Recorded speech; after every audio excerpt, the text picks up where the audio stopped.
Terça-feira, 20 de agosto de 2024. Sejam todos muito bem-vindos mais uma vez para juntos meditarmos a palavra de Deus, que com certeza ilumina o nosso coração e a nossa vida.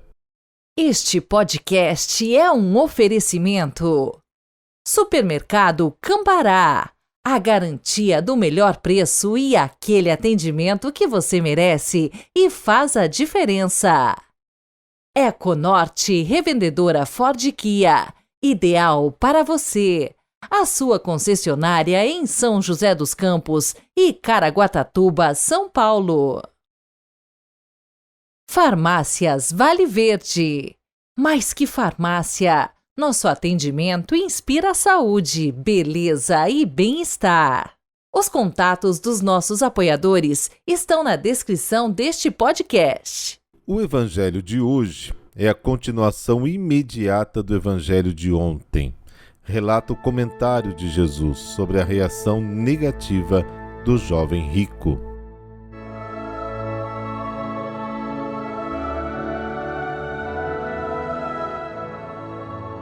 Pelo sinal da Santa Cruz, livrai-nos Deus, nosso Senhor, dos nossos inimigos.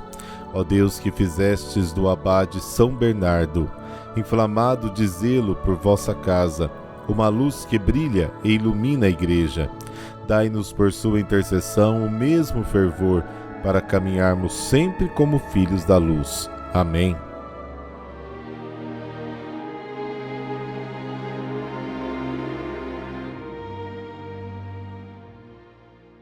Mateus capítulo 19, versículos de 23 a 30.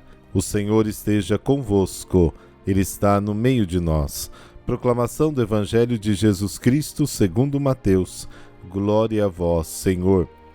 Naquele tempo, Jesus disse aos discípulos: Em verdade vos digo, dificilmente um rico entrará no reino dos céus. E digo ainda, é mais fácil um camelo entrar pelo buraco de uma agulha do que um rico entrar no reino de Deus. Ouvindo isso, os discípulos ficaram muito espantados e perguntaram: Então quem pode ser salvo? Jesus olhou para eles e disse: Para os homens isto é impossível, mas para Deus tudo é possível. Pedro tomou a palavra e disse a Jesus: Vê, nós deixamos tudo e te seguimos. O que haveremos de receber? Jesus respondeu: Em verdade vos digo, quando o mundo for renovado e o Filho do Homem se sentar no trono de sua glória, também vós, que me seguistes, havereis de sentar-vos em 12 tronos, para julgar as 12 tribos de Israel.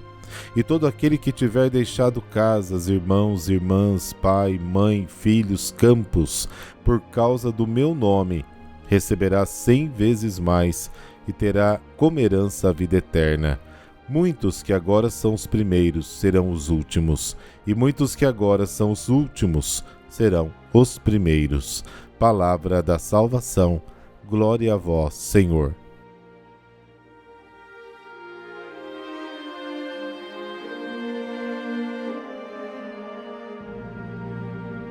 Lembra do evangelho de ontem? O homem do evangelho pergunta a Jesus o que ele devia fazer para ter a vida eterna. E aí depois, Jesus, na sua resposta aos discípulos, inverte a perspectiva. É preciso deixar para ter. Esta impossibilidade de se fazer pequeno para entrar no reino é sublinhada por Jesus e retomada pelos discípulos consternados. Quem então poderá ser salvo? E Jesus insiste, isto é impossível aos homens, mas a Deus todas as coisas são possíveis. Gênesis 18, Jó 42, Zacarias 8. O reino não é um bem que se conquista ou se possui, devemos recebê-lo como um presente, um dom de Deus. Estamos no centro da revelação do reino e da escolha que ele exige. Ou morremos para nós mesmos para receber tudo de Deus, ou tornamos impossível a vinda do reino dos céus dentro de nós. O homem, rico ou pobre, não pode se salvar a si mesmo, mas deve acolher a salvação como um dom de Deus. Pedro faz a pergunta sobre a recompensa reservada para quem segue o Cristo. Ele pede não só para si, mas para todos. A pergunta é humanamente compreensível, mas sem sentido, porque não leva em conta que a recompensa divina é sempre a graça. Seguir Jesus leva a participar da sua glória no céu. Com a pergunta de Pedro, Mateus prepara a parábola, que virá em seguida.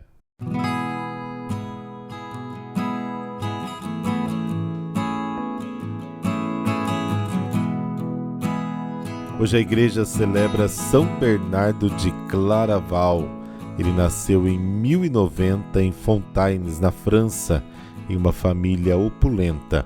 Aos 12 anos, após ter estudado gramática e retórica, entrou para o mosteiro fundado por Roberto de Molesmes, em latim, Cistercium, do qual deriva o nome cisterciense. Alguns anos depois, fundou o mosteiro de Claraval, junto com 12 companheiros, entre os quais 4 irmãos, um tio e um primo. Pelo seu exemplo, muitos dos seus parentes também escolheram a vida religiosa. Segundo o espírito de Bernardo, a vida monacal era constituída de trabalho, contemplação e oração, tendo como estrelas fixas Jesus e Maria.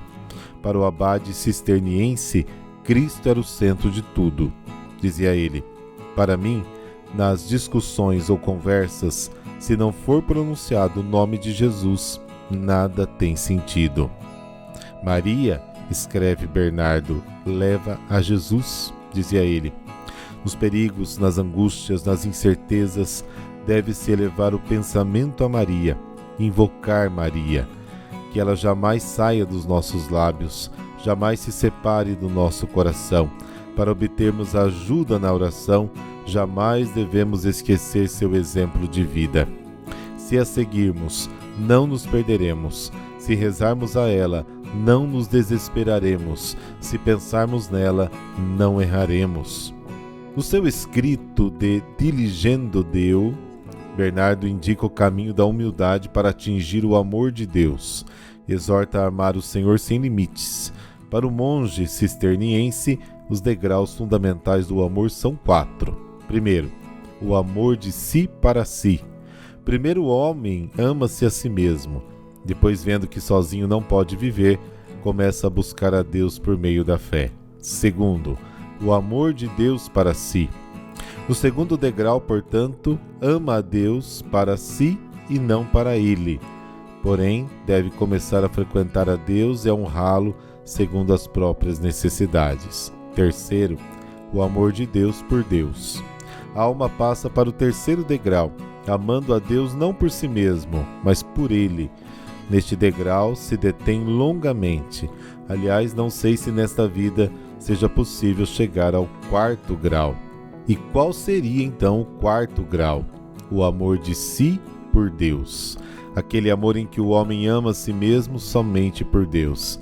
E assim, terá quase que esquecido admiravelmente a si mesmo, quase deixa a si mesmo para atender totalmente a Deus, a ponto de ser um só espírito com Ele.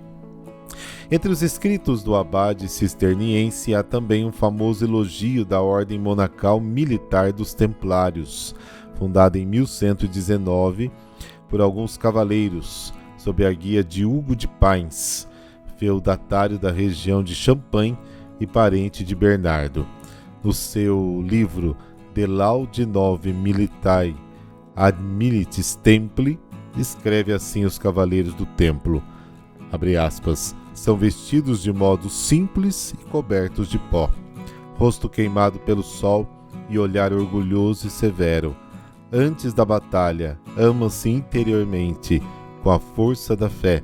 A sua única fé é Deus. Bernardo morreu no dia 20 de agosto de 1153. Papa Alexandre III proclamou santo em 1174. Pio XII dedicou-lhe uma encíclica intitulada Doctor Mellifluus, que escorre mel, na qual recorda de modo particular essas palavras de Bernardo, abre aspas, Jesus é mel na boca, suave concerto aos ouvidos, júbilo ao coração. O doutor Mellifluo, último dos padres, mas não certamente inferior aos primeiros, escreveu o pontífice, se destacou por seus dotes de mente e de espírito, aos quais Deus acrescentou abundantes dons celestes. Oremos. Mestre na arte da oração e dotado da sabedoria do alto, ajudai-nos a viver a santidade e nos unir a Deus por inteiro. Nos ensine o caminho da sabedoria e da verdade, assim como ensinaste aos cisternienses. Amém. Abençoe-vos o Deus Todo-Poderoso, Pai, Filho e Espírito Santo. Amém. Boa terça-feira e até amanhã.